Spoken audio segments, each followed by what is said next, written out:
हिंदू धर्म में सभी देवताओं के अपने अपने वाहन होते हैं। जैसे भगवान विष्णु का वाहन गरुड़ है, मां लक्ष्मी का वाहन उल्लू होता है, भगवान गणेश का वाहन मूषक होता है। उसी तरह भगवान शिव की सवारी नंदी है।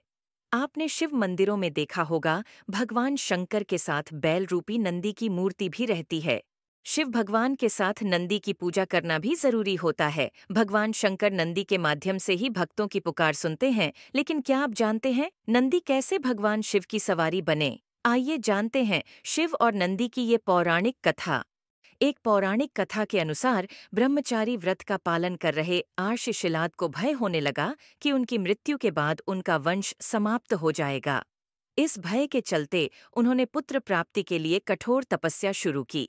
तपस्या से प्रसन्न होकर भगवान शिव ने शिलाद ऋषि को दर्शन दिए और वर मांगने को कहा।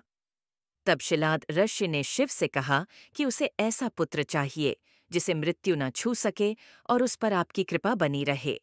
भगवान शिव ने उसे आशीर्वाद देते हुए कहा कि उसे ऐसे ही पुत्र की प्राप्ति होगी। अगले दिन आर्षशिलाद एक खेत से गुजर रहे थे। उन्होंने देखा कि खेत में एक नवजात बच्चा पड़ा है। बच्चा काफी सुंदर और लुभावना था। उन्होंने सोचा कि इतने प्यारे बच्चे को कौन छोड़कर चला गया। तब शिवजी की आवाज आई कि शिलाद, यही तुम्हारा पुत्र है। ये सुनकर आर्षशिलाद बेहद प्रसन्न हुए और बच्चे को देखभाल करने अपने साथ ले गए। उस बच्चे का नाम नंदी रखा गया। एक बार आर्षशिलाद के घर पर दो सन्यासी पहुंचे। उनका खूब आदर सत्कार हुआ। इससे प्रसन्न होकर सन्यासियों ने आर्षशिलाद को दीर्घ आयु का आशीर्वाद दे दिया, लेकिन नंदी के लिए एक शब्द भी नहीं बोला। आर्षशिलाद ने सन्यासियों से इसका कारण पूछा।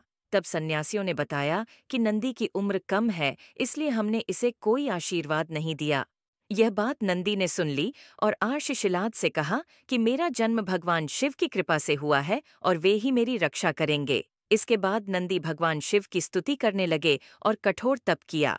इससे प्रसन्न होकर भगवान शिव प्रकट हुए और नंदी को अपना प्रिय वाहन बना लिया। इसके बाद से भगवान शिव के साथ नंदी की भी पूजा की जाने लगी।